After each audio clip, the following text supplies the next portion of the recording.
অনেকে বলেন যে শান্ততুলি খারাপ, আসলে এরা খারাপ, জানেন না এরা কত ধরনের খারাপ। এরা খারাপ না হলে আজকে আমাকে বিলিন্ডার ধার দিতে দেয়। অন্য মাসের বাড়িতে কিন্তু অনেকে বিলিন্ডার কিনেছে, মানে আমার আপনজনই আর কি, আমার মায়ের বাড়িতে। তো ওরা বিলিন্ডারে কিন্তু হাত দিতে দেয় না।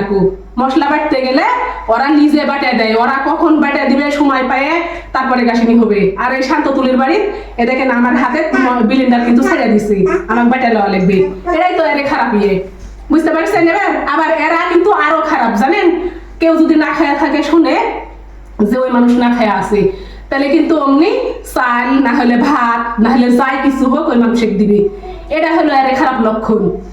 মানে এরকম আরো আমার কিস্তি ছিল, আমাকে যে 50,000 টাকা দিছে, দিয়ে আমার 2টা কিস্তি মারা দিছে, এর খারাপ লক্ষণ। মানে এর আরো অনেক রকম খারাপই আছে। যেমন এই যে আমার মতো অসহায় মানুষে এই লাইনে আনিছে, আমার একটা গতি করে দিছে, আমার মেয়ের একটা গতি করে দিছে, আরো অনেক মানুষ আছে এরকম তারই গতি করে দিছে। এটা এর খারাপ লক্ষণ, বুঝতে পারছেন? মানে আমি আমার ফ্রিজ ছিল না যখন, তখন আমি মানুষের বাড়ি ফ্রিজে মাংস খেতে গেলে কি মাছ খেতে গেলে হাত দিলে বলে কি হাত দিলেন কি জন্য এই কথা বলে।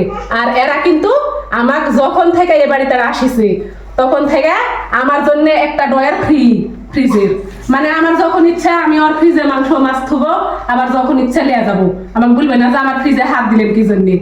এরাই তো এর খারাপ ইয়ে, এভাবে এরা কিন্তু খারাপ। কিছু কিছু ব্লগার আছে যারা মনে করেন শান্ততুলির বাড়িতে আসে ভিডিও বানানোর জন্য, আসে যদি বাড়িতে না থাকে তখন যে বলে যে হলো আমরা বাড়িতে গেলে দরজা আটকা দেয়, লাগা দেয় দরজা।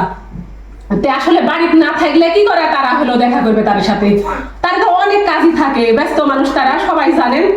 আর যায় এইভাবে দুর্নাম করে। আবার নতুন নতুন ব্লগার আছে যারা মানে শান্ততুলির ভিডিও ছাড়া ওরা ভিডিও দিতে পারে না।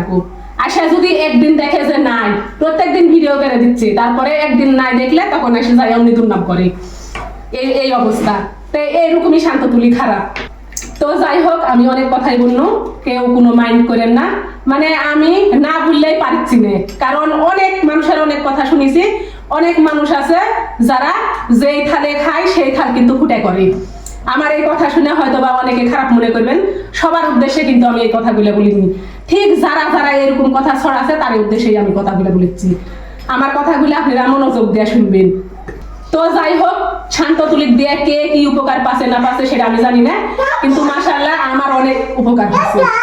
তো কেউ কিছু মনে করেন না, সবাই যে যেখান থেকে আমার এই ভিডিও দেখছেন সবাই ভালো থাকবেন, সুস্থ থাকবেন, এবং শান্ততুলির পাশে আমার পাশে সবাই থাকবেন। সবাইকে আল্লাহ হাফেজ।